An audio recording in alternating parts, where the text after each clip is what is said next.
श्री गणेशाय नमः। ओम बृहस्पतये नमः। नमस्कार दोस्तों, स्वागत है आपका हमारे YouTube चैनल पर। दोस्तों, सप्ताह के चौथे दिन गुरुवार या वीरवार को भगवान बृहस्पति देव की पूजा का विधान है। बृहस्पति देवता को बुद्धि और शिक्षा का देव माना जाता है। गुरुवार को बृहस्पति देव की पूजा करने से धन, विद्या, पुत्र तथा मनोवांछित फल की प्राप्ति के साथ परिवार में सुख तथा शांति बनी रहती है। गुरुवार का व्रत जल्दी विवाह करने के लिए भी किया जाता है। तो दोस्तों, गुरुवार का व्रत कैसे करें, इसके बारे में आइए चर्चा करते हैं। हिंदू धर्म शास्त्रों के अनुसार बृहस्पतिवार का दिन भगवान विष्णु और देवताओं के गुरु बृहस्पति देव को समर्पित है। बृहस्पति देव के देवताओं का गुरु होने के कारण ही इस दिन को गुरुवार के नाम से भी जाना जाता है। बृहस्पतिवार के दिन भगवान विष्णु की बृहस्पति देव के रूप में पूजा का विधान है। इस दिन विधि पूर्वक भगवान श्री हरि विष्णु का व्रत रखने और पूजन करने से भक्तों की सभी मनोकामनाएं पूर्ण होती है। बृहस्पतिवार के व्रत और पूजन के शास्त्र सम्मत कुछ नियम हैं। उनके अनुसार व्रत रखना विशेष फलदायी होता है। तो दोस्तों, आइए जानते हैं बृहस्पतिवार व्रत और पूजन का नियम। दोस्तों, पौष माह को छोड़कर किसी भी हिंदी महीने से बृहस्पतिवार के व्रत की शुरुआत कर सकते हैं। व्रत की शुरुआत शुक्ल पक्ष से करना शुभ माना जाता है। नियम के अनुसार बृहस्पतिवार के लगातार 16 व्रत रखने चाहिए तथा 17वें बृहस्पतिवार को उद्यापन किया जाता है। लेकिन इस बीच यदि महिलाओं को मासिक धर्म होता है तो उन्हें उस बृहस्पतिवार का व्रत को छोड़कर अगले बृहस्पतिवार से व्रत की गणना करनी चाहिए। बृहस्पतिवार के दिन सुबह स्नान आदि से निवृत्त होकर भगवान विष्णु की प्रतिमा या चित्र की स्थापना करनी चाहिए। भगवान विष्णु को पीला वस्त्र अर्पित कर उन्हें पीले फूल, हल्दी तथा गुड़ और चना का भोग लगाया जाता है। हल्दी मिले जल से भगवान का अभिषेक किया जाता है। इसके बाद हाथ में गुड़ और चना लेकर बृहस्पति देव की कथा का पाठ करना चाहिए। बृहस्पतिवार को आरती की जाती है तथा दिन भर फलाहार व्रत रखना चाहिए। व्रत का पारण अगले दिन स्नान और दान के साथ करना चाहिए। बृहस्पतिवार के दिन केला और पीली वस्तुओं का दान करना शुभ माना जाता है। इस व्रत में केले का पूजन ही करें। कथा और पूजन के समय मन, कर्म और वचन से शुद्ध होकर मनोकामना पूर्ति के लिए बृहस्पति देव से प्रार्थना करनी चाहिए। दिन में एक समय ही भोजन करें। भोजन चने की दाल आदि का करें। नमक न खाए। पीले वस्त्र पहने। पीले फलों का प्रयोग करें। पीले चंदन से पूजन करें। पूजन के बाद भगवान बृहस्पति की कथा सुननी चाहिए। तो दोस्तों, अब आइए गुरुवार व्रत कथा का श्रवण करें। एक समय भारतवर्ष में एक प्रतापी राजा राज्य करता था। वह अत्यंत धर्मात्मा एवं दानी महापुरुष था। वह नित्य प्रति नियम पूर्वक मंदिर में पूजा और ब्राह्मण गुरुओं की सेवा किया करता था। उसके द्वार से कोई भी दुखी याचक निराश होकर नहीं लौटता था। राजा प्रत्येक बृहस्पतिवार को व्रत रखता और पूजन किया करता था। वह प्रत्येक दिन गरीबों की हर प्रकार से मदद करता था।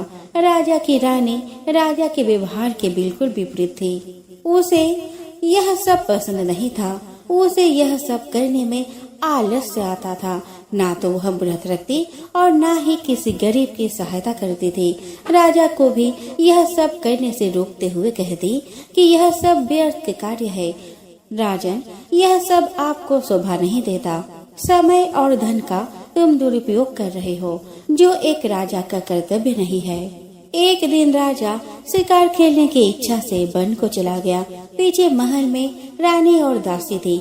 उसी समय गुरु महाराज बृहस्पति देव साधु वेश में रानी के द्वार पर पहुंचकर भिक्षा मांगने लगे। साधु की आवाज सुन रानी द्वार पर आ साधु से कहने लगी कि हे साधु महाराज, मैं इस दान पुण्य के कार्य से तंग आ चुकी हूँ। इस कार्य के लिए तो मेरे पति ही काफी है। मैं तो यह चाहती हूँ कि किसी तरह यह धन नष्ट हो जाए और मैं आराम से रह सकूं। साधु के वेश में बृहस्पति देव बोले कि हे देवी, तुम तो बड़ी विचित्र नारी हो। संतान और धन से कोई मनुष्य दुखी नहीं होता, इनको सभी चाहते हैं। पापी भी पुत्र और धन की इच्छा करते हैं। तुम्हारे पास धन की अधिकता है तो इस धन का सदुपयोग करो। भूखों को भोजन कराओ, प्याऊ लगवाओ, अनाथों अपाहिजों के लिए दान दो, ब्राह्मणों को दक्षिणा दो, धर्मशालाओं का निर्माण कराओ, कुआं, तालाब, बावड़ी, बाग बगीचे आदि का निर्माण कराओ और निर्धनों की सहायता करो। कुंवारी कन्याओं का विवाह कराओ, यज्ञ आदि धार्मिक कार्य करो। इस प्रकार के कर्मों को करने से आपके कुल का उत्थान होगा, उसकी कीर्ति फैलेगी एवं तुम्हें स्वर्ग की प्राप्ति होगी। लेकिन आलसी रानी को ये बातें प्रिय नहीं लगी। वह बोली कि हे साधु महाराज, मुझे ऐसा धन कदापि नहीं चाहिए जिसे मैं दूसरों को बांटती फिरूं तथा जिसके उपयोग में ही मैं अपना आरामदेह समय गंवाती रहा करूं। तब साधु ने रानी से कहा कि हे देवी, यदि तुम धन से इतनी ही दुखी हो तो मैं तुम्हें धन से मुक्ति पाने का एक उपाय बताता हूँ। तुम ऐसा ही करना जैसे मैं कहूँ। बृहस्पतिवार को घर गोबर से लिपना, अपने बालों को पीली मिट्टी से धोना, बालों को धोते समय स्नान करना, नाखून काटना, राजा से कहना कि वह हजामत बनवाए, भोजन में मांस मदिरा का प्रयोग करे, कपड़े धोबी से धुलवाना। इस प्रकार के कार्य को केवल 7 बृहस्पतिवार करने से तुम्हें धन से मुक्ति मिल जाएगी। यह कहकर साधु वेश में बृहस्पति देवता चले गए। रानी ने साधु के कहे अनुसार 7 बृहस्पतिवार तक ऐसा ही करने का निर्णय किया। साधु के कहे अनुसार करते हुए रानी को केवल 3 बृहस्पतिवार ही बीते थे कि राजा की सारी धन संपत्ति नष्ट हो गई। महल में भोजन के लिए अनाज नहीं रहा। तब दुखी होकर राजा रानी से कहने लगा कि हे रानी, मैं दूसरे देश में कुछ कमाने जाता हूँ, तुम यहाँ पर दासी के साथ रहो, क्योंकि यहाँ मुझे हर मनुष्य जानता है। मैं यहाँ कोई कार्य नहीं कर पाऊंगा।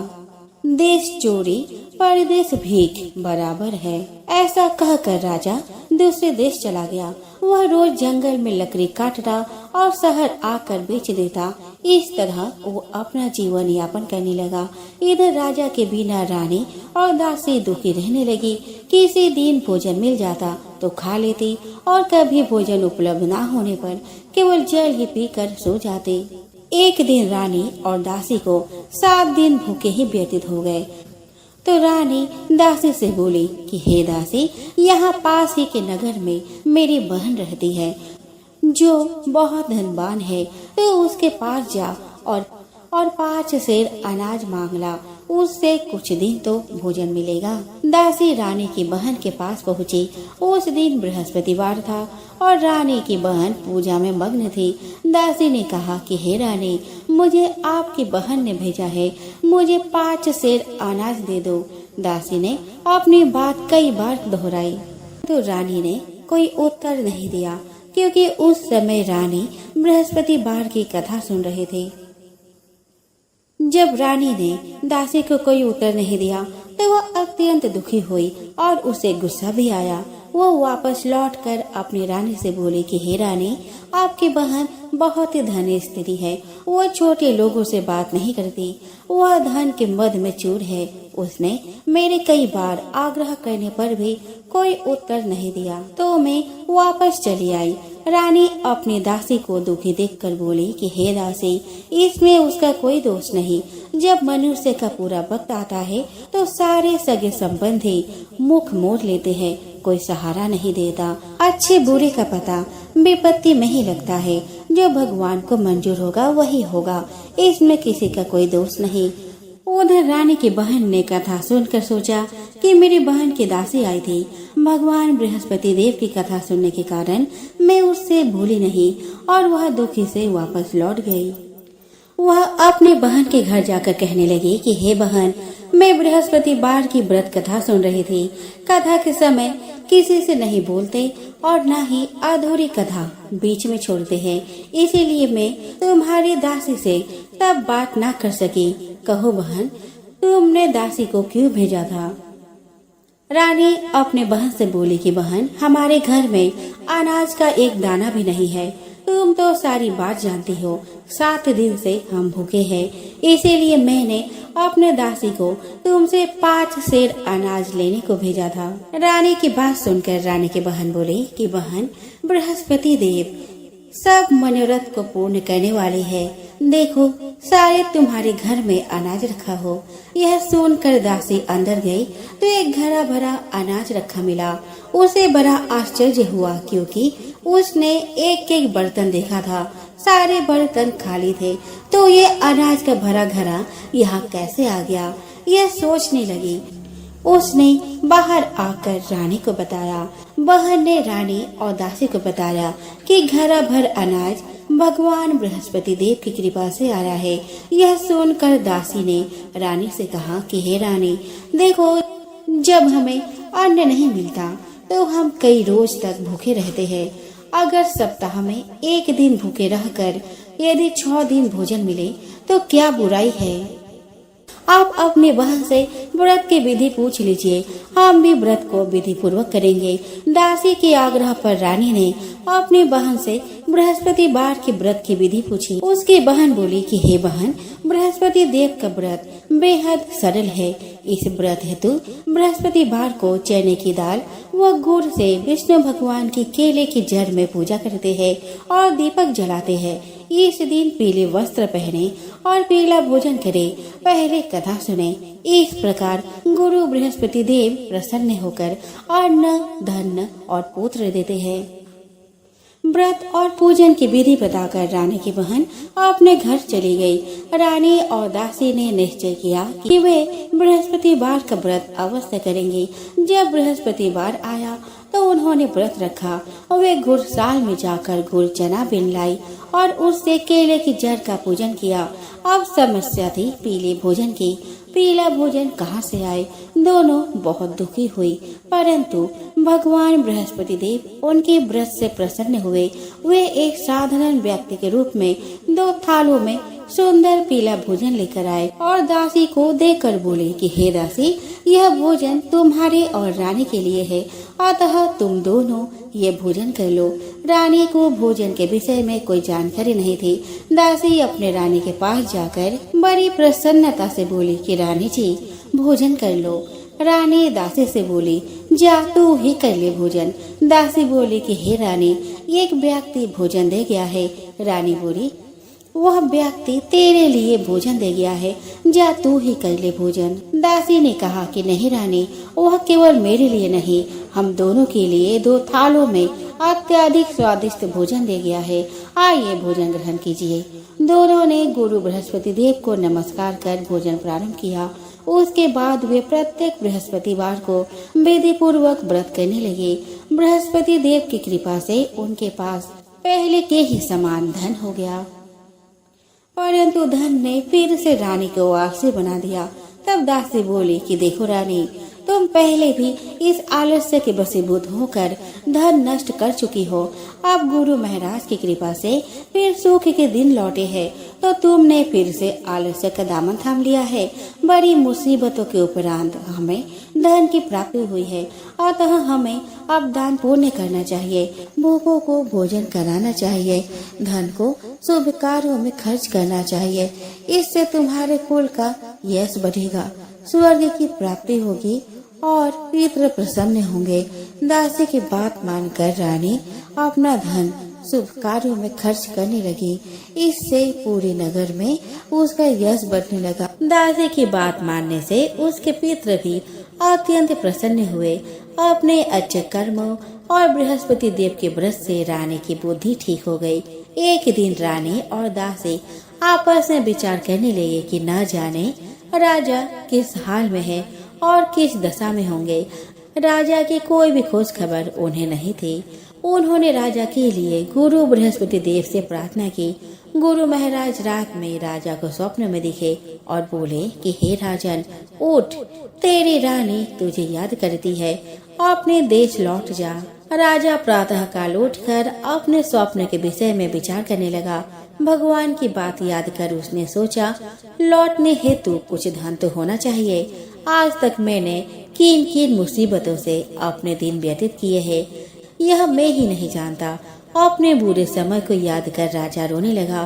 तभी वहाँ बृहस्पति देव साधु वेश में प्रकट हुए और राजा से बोले, हे लक्कड़हारे, तुम इस वीरान जंगल में क्या कर रहे हो?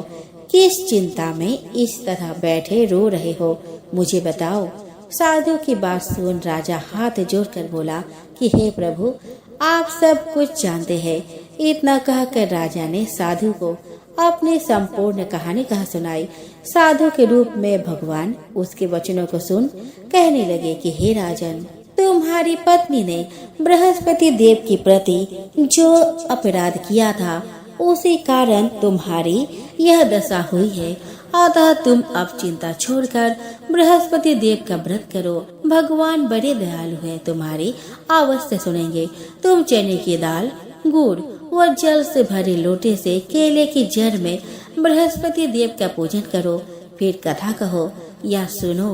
भगवान बृहस्पति देव तुम्हारे कष्टों को हर कर तुम्हारी सभी मनोकामनाओं को पूर्ण करेंगे। साधु की बात सुनकर राजा बोला कि हे प्रभु, मुझे लकड़ी बेचकर भोजन करने के लिए भी पर्याप्त धन नहीं मिलता, तो मैं व्रत कैसे करूं? मुझे रात स्वप्न में अपनी पत्नी अत्यंत व्याकुल दशा में दिखाई दी थी। मेरे पास कोई साधन नहीं जो मैं उसका हाल जान सकूं। साधु भी नम्र वचनों से राजा से बोला कि हे राजन, तुम किसी बात की चिंता मत करो। बृहस्पतिवार के दिन तुम रोज की ही तरह लकड़ियाँ शहर में बेचने जाना। तुम्हें रोज से 2 गुना धन प्राप्त होगा। उस धन से तुम बृहस्पति देव का पूजन कर मुझसे सुनी हुई कथा कहना। भगवान बृहस्पति देव तुम्हारी सारी मनोकामनाएं पूर्ण करेंगे। साधु महाराज ने कथा शुरू की। बहुत समय पहले की बात है। एक नगर में एक निर्धन ब्राह्मण रहता था। वह संतानहीन था। वह प्रतिदिन पूजा पाठ करता था, परंतु उसकी स्त्री नास्तिक थी। न तो वह स्नान करती थी और न ही किसी देवता को पूजती थी। सुबह उठते ही भोजन करना उसकी दिनचर्या थी। अपनी पत्नी की इस आचरण से ब्राह्मण बहुत दुखी था। वह अपनी पत्नी को समझा कर थक गया था, परंतु परिणाम वही ढाक के 3 पात रहे। ब्राह्मण की अर्चना से प्रसन्न होकर एक दिन भगवान ने ब्राह्मण को पुत्री प्राप्ति का वरदान दिया। 9वें मास ब्राह्मण के घर एक कन्या का जन्म हुआ। वह अपने पिता की छत्रछाया में बढ़ने लगी। वह कन्या अत्यंत धार्मिक प्रवृत्ति की थी। वह प्रातः उठकर भगवान विष्णु का जप किया करते थे। उसने बृहस्पतिवार के व्रत भी करने शुरू कर दिए थे। प्रातः पूजा कर स्कूल जाती तो मुट्ठी भर जौ सारे रास्ते पाठशाला तक डालती जाती और लौटते समय वही जौ स्वर्ण के हो जाते तो उन्हें बीन कर घर ले आती। उसका प्रतिदिन का यही नियम था। एक दिन वह सूप में उस सोने के जौ को साफ कर रही थी। उसकी माँ ने जब अपने लड़की को देखा तो बोली, हे पुत्री, सोने के जौ साफ करने के लिए सोने का ही सूप होता तो क्या ही अच्छा होता। दूसरे दिन बृहस्पतिवार था। वह कन्या व्रत रखकर पूजन कथा के समय बृहस्पति देव से प्रार्थना करने लगी कि हे महाप्रभु गुरुदेव, यदि मैं शुद्ध मन, कर्म, वचन से आपकी पूजा अर्चना करती हूँ तो आप मुझे सोने का सूप देने की कृपा करें। बृहस्पति देव उस बालिका की पूजा से प्रसन्न थे। उन्होंने उस कन्या की प्रार्थना स्वीकार कर ली। प्रतिदिन की तरह वो कन्या जौ बिखरती हुई चली। पाठशाला से लौटते समय उसे रास्ते में सोने का सूप पड़ा हुआ मिला। घर लौटकर सोने का सूप अपने माँ को दिखाकर वह सोने के जौ के दाने साफ करने लगी। उसी समय नगर के राजकुमार उसके घर के पास से गुजरा। उस सुंदर लड़की को सोने के सूप में जौ साफ करते देख राजकुमार उस पर मोहित हो गया। महल में लौटकर राजकुमार ने राजा से उस लड़की से विवाह करने की इच्छा प्रकट की तो राजा ने ब्राह्मण को महल में बुलाकर राजकुमार से उसकी लड़की के विवाह की बात कही। ब्राह्मण तैयार हो गया। धूमधाम से उस लड़की का विवाह राजकुमार से हो गया। दुल्हन बनकर ब्राह्मण की लड़की महल में चली गई। लड़की के चले जाने से ब्राह्मण फिर निर्धन हो गया। उसे कई दिन भोजन नहीं मिलता था। बहुत दुखी होकर ब्राह्मण एक दिन अपने लड़की के पास गया अपने पिता से निर्धनता का समाचार सुनकर उसे बहुत सा धन देकर पिता को विदा किया। उस धन से ब्राह्मण कुछ दिन तो आराम से गुजर गए, लेकिन जल्द ही फिर भूखे मरने की हालत हो गई। ब्राह्मण अपने लड़के से धन लेने के लिए फिर महल में पहुंचा। लड़के ने पिता की बुरी हालत देखकर कहा कि पिताजी, आखिर आप कब तक मुझसे धन लेकर जीवन यापन करेंगे? आप कोई ऐसा उपाय क्यों नहीं करते जिससे आपका घर धन संपत्ति से भर जाए? ब्राह्मण ने कहा कि मैंने तेरी माँ को बहुत समझाया, पर उसकी समझ में कुछ नहीं आता। उसका फूहर पर नष्ट हो तो घर की निर्धनता भी दूर हो जाए। तब कुछ सोचकर लड़की ने पिता से कहा कि पिताजी, आप कुछ दिनों के लिए माँ को मेरे पास छोड़ आओ। तब कुछ सोचकर ब्राह्मण पत्नी को लड़के के पास महल में छोड़ आया। लड़की ने अपने माँ से कहा कि माँ, तुम कल प्रातः उठकर स्नान आदि करके भगवान बृहस्पति देव की पूजा अवश्य करना। पूजा करने से तुम्हारी निर्धनता अवश्य दूर हो जाएगी। लेकिन उसकी माँ ने उसकी कोई बात नहीं मानी। तब क्रोधित होकर लड़की ने अपने माँ को एक कक्ष में बंद कर दिया। सूर्योदय के समय माँ को उठाकर जबरदस्ती उसे स्नान कराया और फिर मंदिर में ले जाकर भगवान बृहस्पति देव की पूजा कराई। कुछ दिनों तक ऐसा करने से माँ की बुद्धि में परिवर्तन हुआ और वह स्वयं बृहस्पतिवार का व्रत रखने लगे। उसके व्रत रखने से ब्राह्मण के घर में भगवान विष्णु की अनुकंपा से धन की वर्षा होने लगी। दोनों पति पत्नी धन संपत्ति पाकर आनंद पूर्वक जीवन यापन करते हुए विष्णु धाम को चले गए। इतना कहकर साधु अंतर्ध्यान हो गए। धीरे धीरे समय व्यतीत होने पर फिर वही बृहस्पतिवार का दिन आया। लकड़हारा जंगल से लकड़ी काट कर किसी शहर में बेचने गया। उसे उस दिन और दिन से अधिक पैसा मिला। राजा ने चना गुड़ आदि लाकर गुरुवार का व्रत किया। उस दिन से उसके सभी क्लेश दूर हो गए। परंतु जब दोबारा गुरुवार का दिन आया तो बृहस्पतिवार का व्रत करना भूल गया। इस कारण बृहस्पति भगवान नाराज हो गए। उस दिन उस नगर के राजा ने विशाल यज्ञ आयोजन किया तथा शहर में यह घोषणा करा दी कि कोई भी मनुष्य अपने घर में भोजन न बनाए, न आग जलावे। समस्त जनता मेरे यहाँ भोजन करने आवे। इस आज्ञा को जो न मानेगा उसे फांसी की सजा दी जाएगी। इस तरह की घोषणा संपूर्ण नगर में करवा दी गई। राजा की आज्ञा अनुसार शहर के सभी लोग भोजन करने गए, लेकिन लकड़हारा कुछ देर से पहुंचा।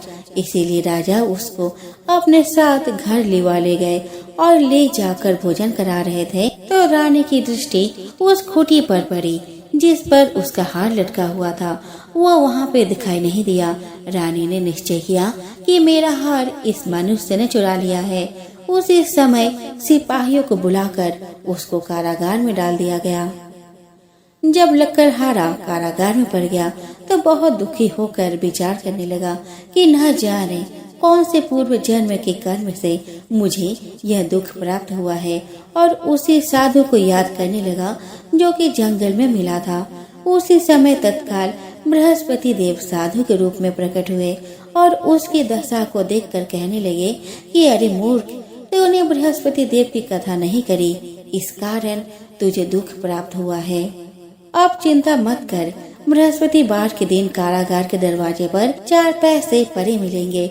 उनसे तू बृहस्पति देव की पूजा करना, तेरे सभी कष्ट दूर हो जाएंगे। बृहस्पतिवार के दिन उसे 4 पैसे मिले। लकड़हारे ने कथा कही और उसी रात्रि को बृहस्पति देव ने उस नगर के राजा को स्वप्न में कहा कि हे राजा, तुमने जिस आदमी को कारागार में बंद कर दिया है वह निर्दोष है, वह राजा है, उसे छोड़ देना। रानी का हार उसी खूंटी पर लटका है। अगर तू ऐसा नहीं करेगा तो मैं तेरे राज्य को नष्ट कर दूंगा। इस तरह रात्रि के स्वप्न को देखकर राजा प्रातःकाल उठा और खूंटी पर हार देखकर लकड़हारे को बुलवाकर क्षमा मांगी और लकड़हारे को योग्य सुंदर वस्त्र आभूषण देकर विदा कर दिया। बृहस्पति देव की आज्ञा अनुसार लकड़हारा अपने नगर को चल दिया। राजा जब अपने नगर के निकट पहुंचा तो उसे बड़ा आश्चर्य हुआ। नगर में पहले से भी अधिक बाग, तालाब, कुएं, तथा बहुत सी धर्मशालाएं, मंदिर आदि बन गई है। राजा ने पूछा कि यह किसका बाग और धर्मशाला है। तब नगर के सब लोग कहने लगे कि यह सब रानी और बांदी के है। तो राजा को आश्चर्य हुआ और गुस्सा भी आया। जब रानी ने यह खबर सुनी कि राजा आ रहे हैं, तो उन्होंने बांदी से कहा कि हे दासी, देख राजा हमको कितनी बुरी हालत में छोड़ गए थे। हमारी ऐसी हालत देखकर वह लौट न जाए, इसीलिए तू दरवाजे पर खड़ी हो जा। आज्ञा अनुसार दासी दरवाजे पर खड़ी हो गई। राजा आए तो उन्हें अपने साथ लिवा लाई। तब राजा ने क्रोध करके अपने रानी से पूछा कि यह धन तुम्हें कैसे प्राप्त हुआ। तब उन्होंने कहा कि हमें यह सब धन बृहस्पति देव के इस व्रत के प्रभाव से प्राप्त हुआ है।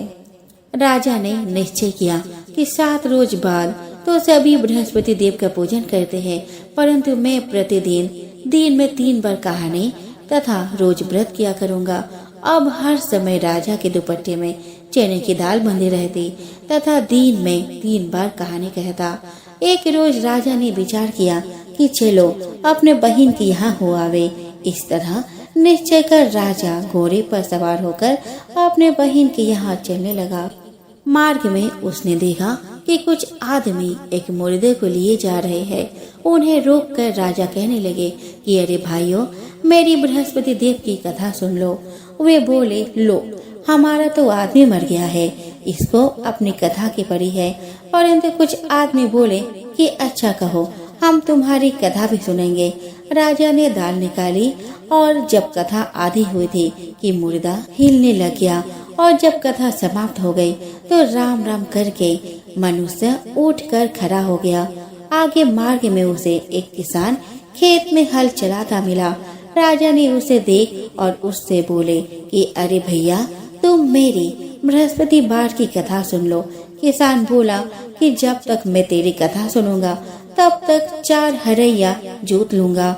जा अपनी कथा किसी और को सुनाना। इस तरह राजा आगे चलने लगा। राजा के हटते ही बैल पछाड़ खाकर गिर गया और किसान के पेट में बड़ी जोर का दर्द होने लगा। उस समय उसकी माँ रोटी लेकर आई। उसने जब यह देखा तो अपने पुत्र से सब हाल पूछा, तो बेटे ने सब हाल कह दिया। तो बुढ़िया दौड़ी दौड़ी उस घुड़सवार के पास गई और उससे बोली कि मैं तेरी कथा सुनूंगी, तू अपनी कथा मेरे खेत पर चल कर ही कहना। राजा ने बुढ़िया के खेत पर जाकर कथा कही, जिसके सुनते ही वह बैल उठ खड़े हो गया और किसान के पेट का दर्द भी बंद हो गया। राजा अपने बहन के घर पहुंचा। बहन ने भाई की खूब मेहमानी की। दूसरे रोज प्रातः काल राजा जगा तो वह देखने लगा कि सब लोग भोजन कर रहे हैं। राजा ने अपने बहन से कहा कि ऐसा कोई मनुष्य है जिसने भोजन नहीं किया हो, मेरी बृहस्पति बार की कथा सुन ले। बहन बोली कि हे भैया, यह देश ऐसा ही है कि पहले लोग यहाँ भोजन करते हैं, बाद में अन्य काम करते हैं। अगर कोई पड़ोस में हो तो मैं देखाऊं। वह ऐसा कहकर देखने चली गई, परंतु उसे कोई ऐसा व्यक्ति नहीं मिला जिसने भोजन ना किया हो। अतः वह एक कुम्हार के घर गई, जिसका लड़का बीमार था। उसे मालूम हुआ कि उनके यहाँ 3 रोज से किसी ने भोजन नहीं किया है। रानी ने अपने भाई की कथा सुनने के लिए कुम्हार से कहा। वह तैयार हो गया। राजा ने जाकर बृहस्पति बार की कथा कही, जिसको सुनकर उसका लड़का ठीक हो गया। अब तो राजा की प्रशंसा होने लगी। एक रोज राजा ने अपने बहन से कहा कि हे बहन, हम अपने घर को जाएंगे, तुम भी तैयार हो जाओ। राजा की बहन ने अपने सास से कहा कि सास ने कहा कि हाँ चली जा, परंतु अपने लड़कों को मत ले जाना, क्योंकि तेरे भाई की कोई औलाद नहीं है। बहन ने अपने भैया से कहा कि हे भैया, मैं तो चलूंगी, पर कोई बालक नहीं जाएगा। राजा बोला, जब कोई बालक नहीं चलेगा तब तुम ही क्या करोगी। बड़े दुखी मन से राजा अपने नगर को लौट आया। राजा ने अपने रानी से कहा कि हम निर्वंशी है, हमारा मुंह देखने का धर्म नहीं है और कुछ भोजन आदि नहीं किया। रानी बोली कि हे प्रभु, बृहस्पति देव ने हमें सब कुछ दिया है, वह हमें औलाद अवश्य देंगे। उसी रात को बृहस्पति देव ने राजा से स्वप्न में कहा कि हे राजा उठ, सभी सोच त्याग दे, तेरी रानी गर्भ से है। राजा की यह बात सुनकर बड़ी खुशी हुई। 9वें महीने में उसके गर्भ से एक सुंदर पुत्र पैदा हुआ। तब राजा बोला, हे रानी, स्त्री बिना भोजन के रह सकती है पर बिना कहे नहीं रह सकती। जब मेरी बहन आवे तुम उससे कुछ कहना मत। रानी ने सुनकर हाँ कर दिया। जब राजा की बहन ने यह शुभ समाचार सुना तो वह बहुत खुश हुई और बधाई लेकर अपने भाई के यहाँ आई। तभी रानी ने कहा कि घोड़ा चढ़कर तो नहीं आई, गधा चढ़े आई। राजा की बहन बोली कि भाभी, मैं इस प्रकार न कहती तो तुम्हें औलाद कैसे मिलती। बृहस्पति देव ऐसे ही है, जैसे जिसके मन में कामनाएं हैं सभी को पूर्ण करते हैं। जो सद्भावना पूर्वक बृहस्पतिवार का व्रत करता है एवं कथा पढ़ता है अथवा सुनता है, दूसरों को सुनाता है, बृहस्पति देव उसके सभी मनोकामनाएं पूर्ण करते हैं। भगवान बृहस्पति देव उसकी सदैव रक्षा करते हैं। संसार में जो मनुष्य सद्भावना से भगवान जी का पूजन व्रत सच्चे हृदय से करते हैं तो उनकी सभी मनोकामनाएं पूर्ण करते हैं। जैसे सच्ची भावना से रानी और राजा ने उनकी कथा का गुणगान किया तो उनकी सभी इच्छाएं बृहस्पति देव जी ने पूर्ण की थी। इसीलिए पूर्ण कथा सुनने के बाद प्रसाद लेकर जाना चाहिए। हृदय से उनका मनन करते हुए जयकारा बोलना चाहिए। तो बोलो बृहस्पति देव की जय, भगवान विष्णु की जय। चलिए दोस्तों, हम श्रवण करें श्री सत्यनारायण भगवान व्रत कथा का पहला अध्याय। श्री सत्यनारायण भगवान की जय। श्रीमन नारायण नारायण नारायण, भज मन नारायण नारायण नारायण। एक समय की बात है, नैमिषा अरण्य तीर्थ में शौनकादि 88,000 ऋषियों ने श्री सूत जी से पूछा कि हे प्रभु, इस कलि युग में वेद विद्या रहित मनुष्य को प्रभु भक्ति किस प्रकार मिल सकती है तथा उनका उद्धार कैसे होगा। हे मुनि श्रेष्ठ, कोई ऐसा तप बताइए जिससे थोड़े समय में ही पुण्य मिले और मनोवांछित फल भी मिल जाए। इस प्रकार की कथा सुनने की हम लोग इच्छा रखते हैं। सभी शास्त्रों के ज्ञाता सूत जी बोले, हे वैष्णवों में पूज्य, आप सभी ने प्राणियों के हित की बात पूछी है, इसीलिए मैं एक ऐसे श्रेष्ठ और व्रत के बारे में आप लोगों को जरूर बताऊंगा जिसके बारे में नारद जी ने लक्ष्मी नारायण जी से पूछा था और लक्ष्मीपति श्री हरि ने नारद जी से कहा था। अब आप भी इसे सुनिए। एक समय की बात है, नारद जी दूसरों के हित की इच्छा के लिए अनेकों लोकों में घूमते हुए मृत्यु लोक में जा पहुँचे। यहाँ उन्होंने अनेक योनियों में जन्मे सभी मनुष्य को अपने कर्मों के अनुसार पीड़ा झेलते हुए देखा। उनका दुख देखकर नारद जी सोचने लगे कि ऐसा क्या किया जाए जिससे निश्चित रूप से मानव के दुखों का अंत हो जाए। इसी विचार पर मनन करते हुए वह विष्णु लोक में गए। वहाँ वह नारायण की स्तुति करने लगे और बोले कि हे भगवान, आप अत्यंत शक्ति से संपन्न हैं, निर्गुण स्वरूप, सृष्टि के कारण भक्तों के दुख को दूर करने वाले हैं। आपको मेरा प्रणाम। नारद जी की स्तुति सुन विष्णु भगवान बोले कि मुनि श्रेष्ठ, आपके मन में क्या बात है उसे निसंकोच कहो। इस पर नारद मुनि बोले कि मृत्यु लोक में अनेक योनियों में जन्मे मनुष्य अपने कर्मों के द्वारा अनेक दुख से दुखी हो रहे हैं। हे प्रभु, आप तो ये बताइए कि वह मनुष्य थोड़े प्रयास से ही अपने दुखों से कैसे छुटकारा पा सकते हैं। तब श्री हरि बोले कि हे नारद, मनुष्य की भलाई के लिए तुमने बहुत उत्तम प्रश्न पूछा है। स्वर्गलोक और मृत्युलोक दोनों में एक दुर्लभ उत्तम व्रत है जो पुण्य देने वाला है। आज प्रेम वश होकर मैं उसे तुमसे कहता हूँ। श्री सत्यनारायण भगवान का व्रत अच्छी तरह विधान पूर्वक करके मनुष्य तुरंत ही यहाँ सुख भोग कर मरने पर मोक्ष पाता है। श्री हरि के वचन सुनकर नारद जी बोले कि उस व्रत का फल क्या है प्रभु, और उसका विधान क्या है। यह व्रत किसने किया था, इस व्रत को किस दिन करना चाहिए, आप सब कुछ विस्तार से बताएं। नारद जी की बात सुनकर श्री हरि बोले, दुख व शोक को दूर करने वाला, यह सभी स्थानों पर विजय दिलाने वाला है।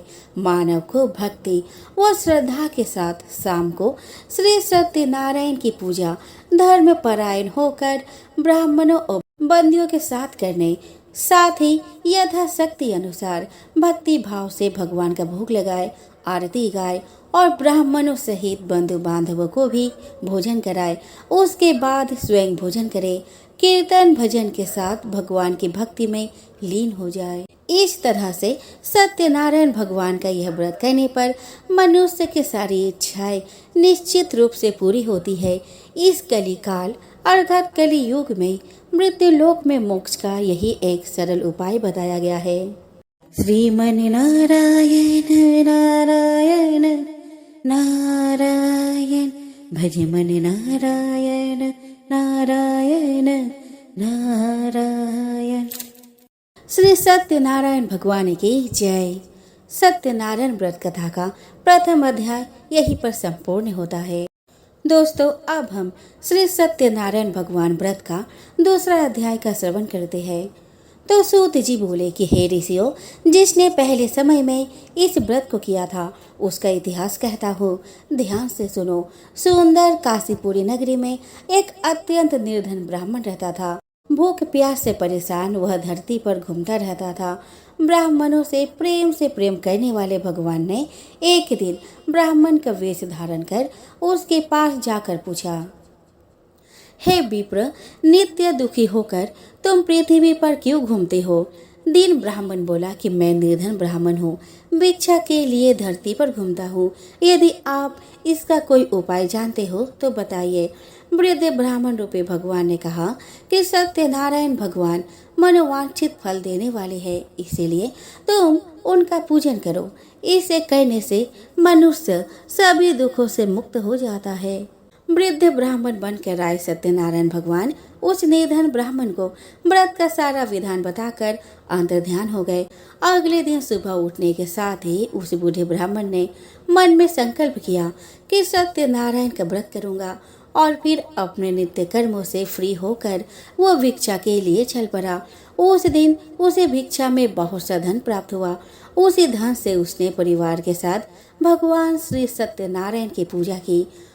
इस व्रत के करने से कुछ दिन बाद उसके सभी दुखों और कष्ट दूर होने लगे और देखते ही देखते एक संपन्न और अनेकों संपत्तियों का मालिक बन गया।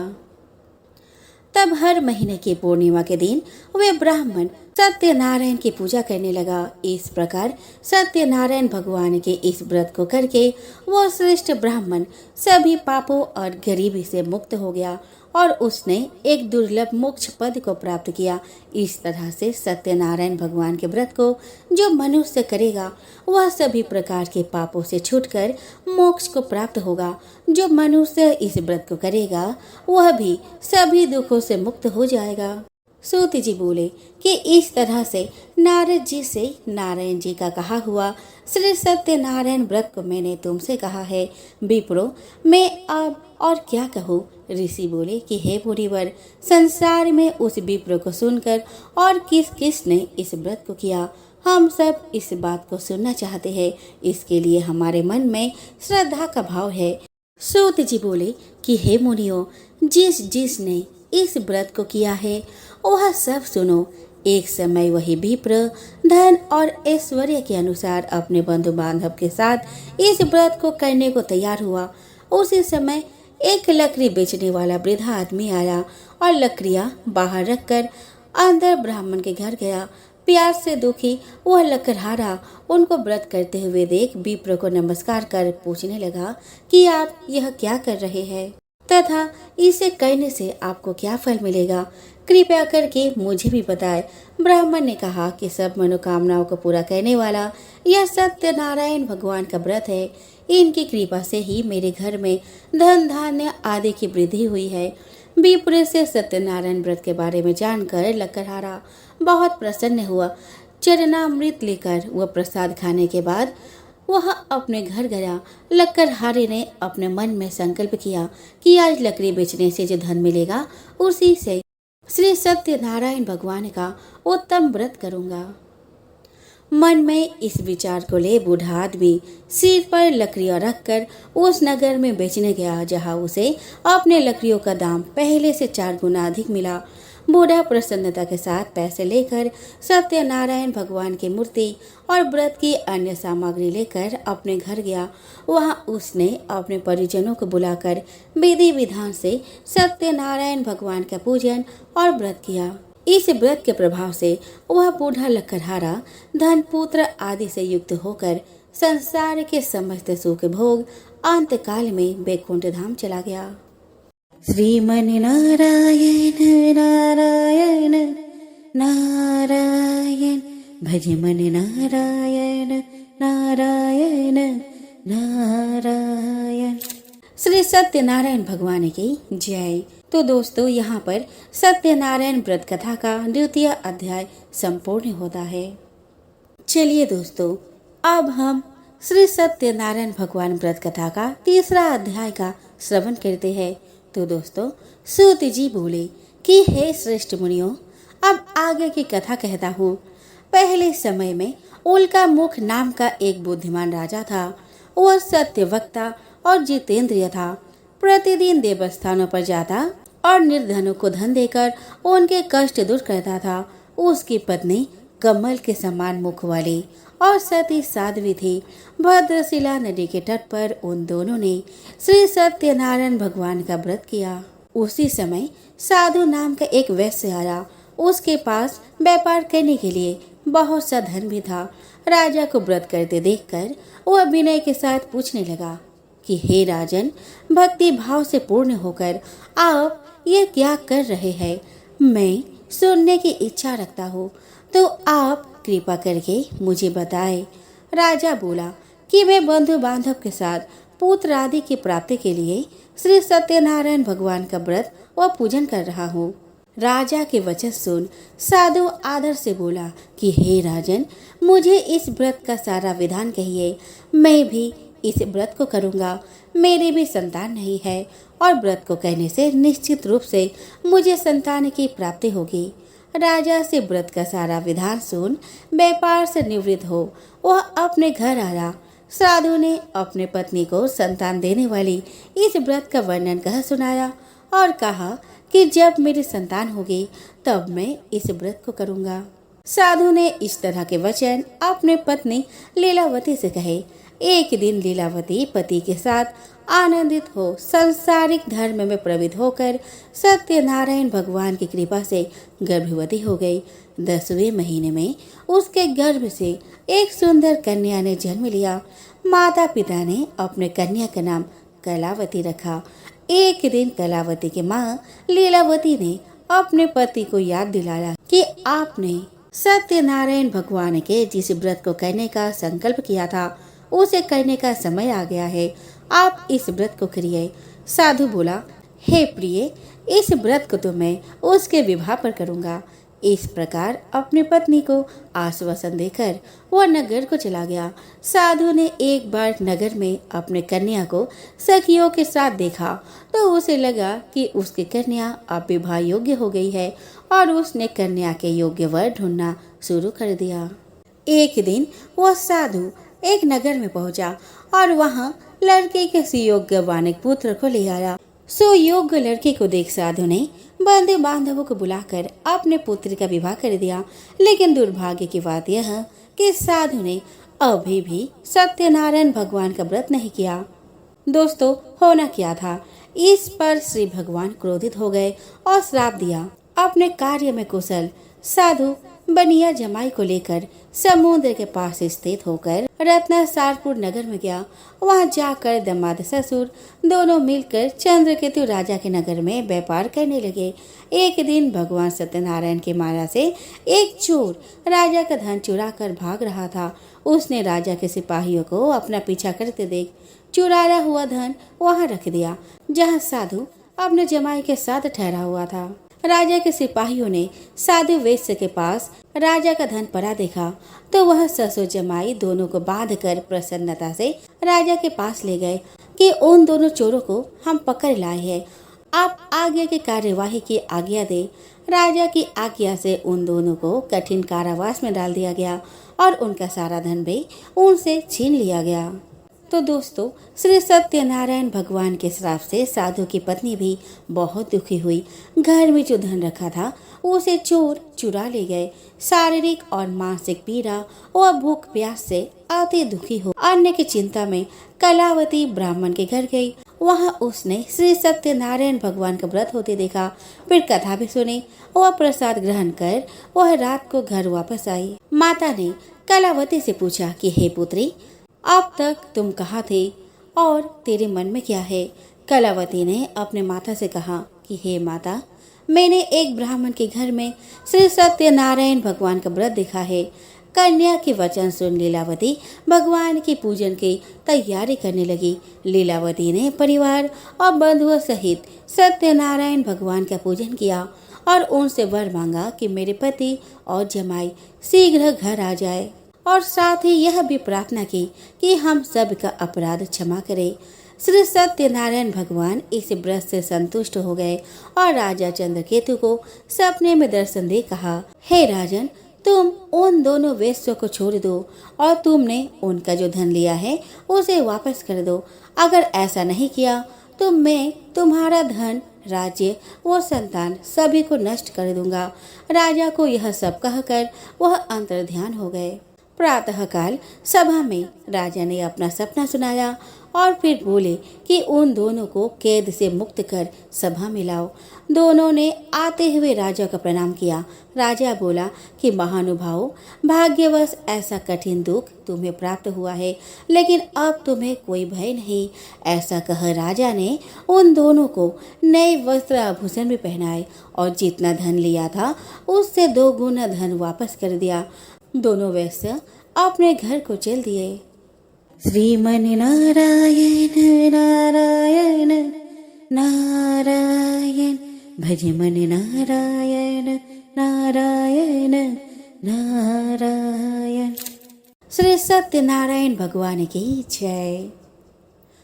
तो दोस्तों, यहाँ पर श्री सत्यनारायण भगवान व्रत कथा का 3रा अध्याय संपूर्ण होता है। अब हम श्रवण करेंगे श्री सत्यनारायण भगवान व्रत का 4th अध्याय। तो सूत जी बोले कि वैश्य ने मंगलाचार कर अपनी यात्रा आरंभ की और अपने नगर की ओर चल दिया। उनके थोड़ी दूर जाने पर एक दंडी वेशधारी श्री सत्यनारायण ने उनसे पूछा कि हे साधु, तेरे नाव में क्या है? अभिमानी वानिक हंसता हुआ बोला, हे दंडी, आप क्यों पूछते हो? क्या धन लेने की इच्छा है? मेरे नाव में तो बेल व पत्ते भरे हुए हैं। वैश्य के कठोर वचन सुन भगवान बोले कि तुम्हारा वचन सत्य हो। दंडी ऐसे वचन कहा वहां से दूर चले गए। कुछ दूर जाकर समुद्र के किनारे बैठ गए। दंडी के जाने के बाद साधु वैश्य ने नित्य क्रिया के पश्चात नाव को ऊंचे उठते देखकर अचंभा माना और नाव में बेल पत्ते आदि देखकर मूर्छित हो जमीन पर गिर पड़ा। वापस होश आने पर वह अत्यंत शोक में डूब गया। तब उसका दामाद बोला कि आप शोक न मनाए, यह दंडी का श्राप है, इसीलिए उनके शरण में जाना चाहिए, तभी हमारी मनोकामना पूरी होगी।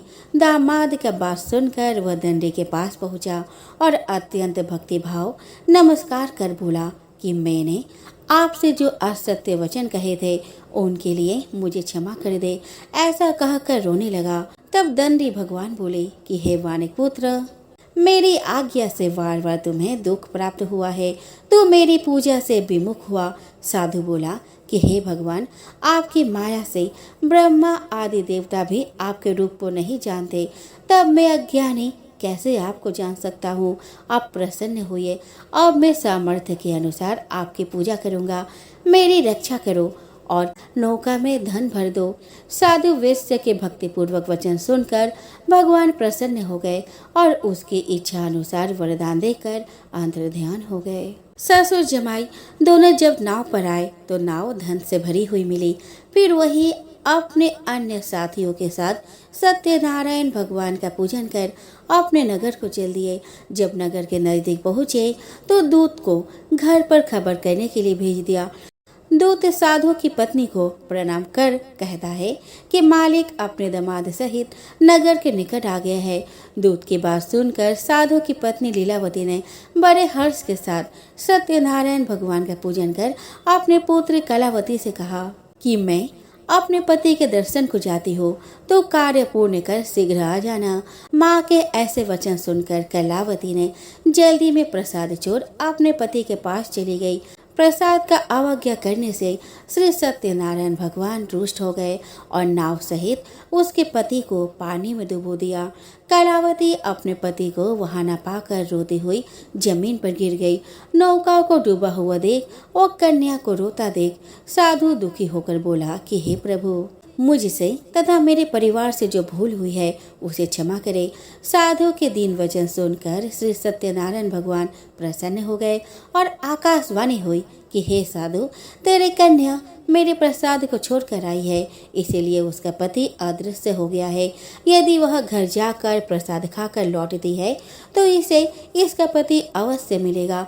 ऐसी आकाशवाणी सुन कलावती ने वैसे ही किया जैसा आकाशवाणी के दौरान भगवान ने कहा और फिर प्रसाद ग्रहण करने के बाद जो वो वापस आई तो अपने पति के दर्शन करके अत्यंत प्रसन्न हुई। उसके बाद साधु अपने बंधु बांधव सहित श्री सत्यनारायण भगवान का विधि विधान से पूजा किया और इस लोक का सुख भोग वह अंत में स्वर्ग जाता है।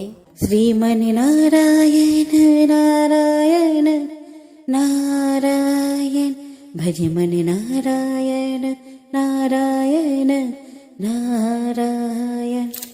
तो दोस्तों, यहाँ पर श्री सत्यनारायण भगवान का चौथा अध्याय समाप्त होता है। बोलो श्री सत्यनारायण भगवान की जय। चलिए दोस्तों, अब हम श्रवण करते हैं श्री सत्यनारायण भगवान व्रत कथा का 5वां अध्याय। तो सूत जी बोले कि हे ऋषियों, मैं और भी एक कथा सुनाता हूँ, उसे भी ध्यान पूर्वक सुनो। प्रजा पालन में लीन तुग्नध्वज नाम का एक राजा था। उसने भी भगवान का प्रसाद त्याग कर बहुत ही दुख भोग किया। एक बार जंगल में जाकर वन्य पशुओं को मारकर वह बर के पेड़ के नीचे आया। वहां उसने ग्वालों को भक्ति भाव से अपने बंधुओं सहित सत्यनारायण भगवान का पूजा करते देखा। अभिमानवश राजा ने उन्हें देखकर भी पूजा स्थान में नहीं गया और न ही उसने भगवान को प्रणाम किया। ग्वालों ने राजा को प्रसाद दिया, लेकिन उसने वह प्रसाद नहीं खाया और प्रसाद को वही छोड़ वह अपने नगर को चला गया। जब वह नगर में पहुंचा तो वहां सब कुछ तहस नहस हुआ पाया तो वह शीघ्र ही समझ गया कि यह सब भगवान के अनादर का ही परिणाम है। वह दोबारा ग्वालों के पास पहुंचा और विधि पूर्वक पूजा करके प्रसाद खाया तो श्री सत्यनारायण भगवान की कृपा से सब कुछ पहले जैसा हो गया। दीर्घ काल तक सुख भोगने के बाद मरणोपरांत उसे स्वर्ग लोक की प्राप्ति हुई। जो मनुष्य परम दुर्लभ इस व्रत को करेगा तो भगवान श्री सत्यनारायण की अनुकंपा से उसे धन धान्य की प्राप्ति होगी।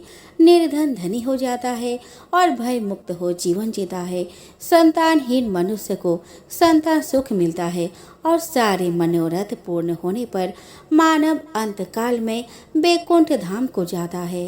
तब सूत जी बोले कि जिन्होंने पहले इस व्रत को किया है, अब उनके दूसरे जन्म की कथा कहता हूँ। वृद्ध सतानंद ब्राह्मण ने सुदामा का जन्म लेकर मोक्ष की प्राप्ति की। लकड़हारे ने अगले जन्म में निषाद बनकर मोक्ष प्राप्त किया। उल्का मुख नाम का राजा दशरथ होकर बैकुंठ को गए। साधु नाम के वैश्य ने मूर्ध्वज बनकर अपने पुत्र को आरे से चीरकर मोक्ष पाया। महाराज तुग्नध्वज ने स्वयंभू होकर भगवान में भक्त युक्त हो कर्म कर मोक्ष पाया। कथा सुनने के बाद सभी ने श्री हरि का झुक कर प्रणाम किया। तो दोस्तों, यहाँ पर श्री सत्यनारायण व्रत कथा का 5वां अध्याय संपूर्ण होता है। तो प्रेम से बोलो श्री सत्यनारायण भगवान की जय। श्रीमन नारायण नारायण नारायण भजमन नारायण नारायण नारायण।